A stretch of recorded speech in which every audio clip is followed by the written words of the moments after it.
But we are going to start with breaking news out of San Joaquin County.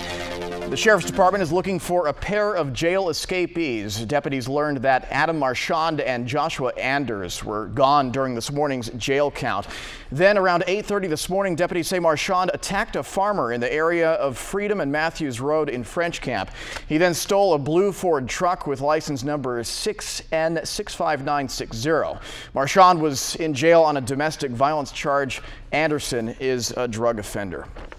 Now to a storm alert. Wind, rain, and snow will be the big stories all week. We begin here in the HD Weather Center with Darla. And you know, we've been talking about the need for precipitation and to avoid a drought. And this week we're going to get it. We are. We're looking at some pretty nice, impressive rainfall totals here in the valley. But what's more impressive, snow. I'll give you more details coming up on when we can expect this system to actually leave the area. It's not going to be for a while, Jeff. We'll be ready, Darla. Thanks. For the latest on your weather anytime, just download the News 10 weather app and get the latest conditions, Doppler radar, and 10-day forecasts all on your iPhone or Android phone. New at 6, what looks like a tent city is forming in Lincoln. The campers are parents, and the goal is simple: to get their kids enrolled in kindergarten. News 10's Natalie Sense is live in Lincoln, where some have been lined up all weekend long. And Natalie, they still have a couple more nights to go, I guess. They have until Tuesday even to turn in the registration packets, but the folks here at the front of the line have been here in their camping tents since 3 p.m. on Saturday. The FAA and NTSB are trying to figure out what brought down a small plane in Rio Linda last night. 3 men on board escaped uninjured. Crews arriving on scene said the plane's wings were ripped off and the propellers bent backward in the crash. We talked to neighbors about what they saw when it happened. And all of a sudden I heard a puff. And the puff caught my attention. I looked over to the east, and I saw a light, and I heard wind, and then all of a sudden I heard a thud. The plane crashed about 2 miles from McClellan Airfield. It was coming from Visalia, that's outside of Fresno. Developing in Lodi, an investigation is underway after gunfire strikes 2 teens. We've just learned that the girl who died was 18-year-old Angelica Osario. Her boyfriend remains in the hospital after the shooting late Saturday night. Police are still looking for a motive, but some neighbors think the shooting is gang-related. News 10's Suzanne Fawn has the details. I was on the computer and I heard the shooting. 16-year-old Rosario Mendoza ran outside after she heard shots ring out. Police say Lodi typically sees 2 murders in an entire year. The city has already seen 2 in the past 3 months alone. Woodland police are investigating an attack on a cab driver. It happened on the 2600 block of Garrett Way early this morning while that cab driver was making a drop-off. News 10's Dave Marquis is live with the latest on the investigation and that cabbie's condition. Dave? Well, Jeff, fortunately, he's in pretty good shape considering he was hit in the head with a flashlight, but he was dropping 5 fares off here in on Garrett Way here. And as he was dropping them off, instead of paying him, one of them hit him in the head with a flashlight. All of the youngsters involved in this case that have been apprehended are facing serious felony charges: assault with a deadly weapon, robbery of a taxi cab driver, conspiracy, and resisting arrest. Jeff, even though they are juveniles, police saying these are very serious charges. And of course, we've seen much worse things happen to taxi cab drivers in the last couple of years in Sacramento. So this cab driver apparently feeling pretty fortunate that he ended up without more serious injuries. Yeah, they've got a dangerous job no matter what hour it is. Dave, thank you so much. Coming up after the break, another setback for the image of American forces in Afghanistan. That's where an American soldier went on a civilian killing spree during an already very tense time, and already the Taliban are looking to get even. You're watching News 10 at 6.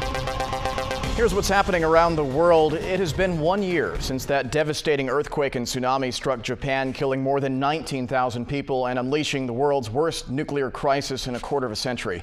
Now memorial services are underway in Japan, marking the exact moment the 9.0 magnitude earthquake hit. The region is still far from back to normal. Today, about 325,000 people who lost their homes remain in temporary housing. The heavily damaged Fukushima Daiichi nuclear plant still remains in fragile condition. There's likely going to be a lot of fallout in Afghanistan the days ahead after a U.S. soldier went on a civilian killing spree. It happened in Balandi. The soldier, for still unknown reasons, left his base in Kandahar heavily armed, turned targeting a village filled with Afghan civilians. The shooting rampage at least 3 different homes left 16 dead, most of them children.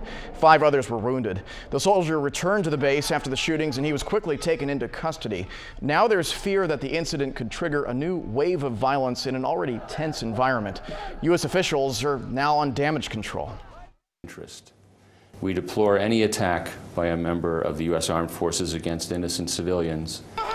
The killings have come at the absolute worst time for the U.S.-Afghan relations. They were already in crisis mode just weeks ago after a Koran burning incident at a U.S. base.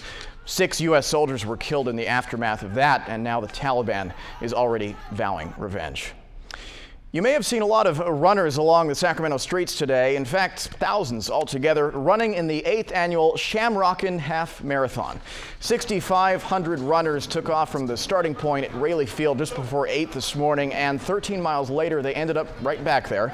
The race gives participants a tour of Sacramento, including the Tower Bridge, State Capitol, and my favorite, Old Sacramento. Among the runners was 82-year-old Ken Onishi, running his first half marathon since triple bypass surgery in 1999, and he was running with a message for his grandkids. What I'd like to share with them is that they can do anything in life. Well, you know what, Ken? If you're watching, we'd love to know how you did. Give us a call. The proceeds from today's race go to Project Fit, a running program for low-income students.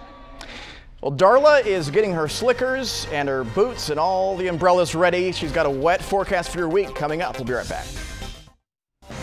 You're watching News 10 at 6. Welcome back. Well, can you feel the change in the air? I certainly can. We've got some big changes ahead. And you were talking about my slickers. No, I will be up at Blue Canyon. I already know that. Okay. Oh yeah, All Tuesday, right. I'm there. If you could delay your trip to the Sierra on Tuesday and Wednesday, you may want to do so, and just wait and head up next weekend where it's going to be packed again. Or just avoid it altogether like there me. you go. Yeah, okay. Brian May is here, and you know what? We're talking March Madness.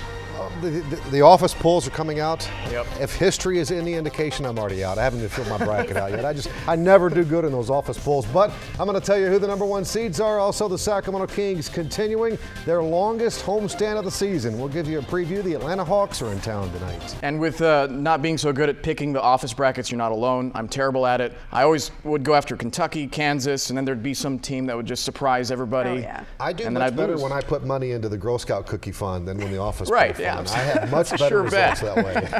You're guaranteed to get your Thin Mints. Thank you, sir. Coming up tonight on News 10 at 11, you've heard of Christmas in July, but Christmas in March? No, this house was not decorated early. The owner just hasn't gotten around to taking them down.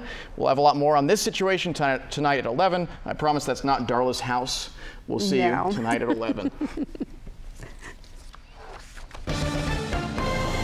News 10, connecting news, weather, and information anytime at news10.net or on your mobile devices at m.news10.net.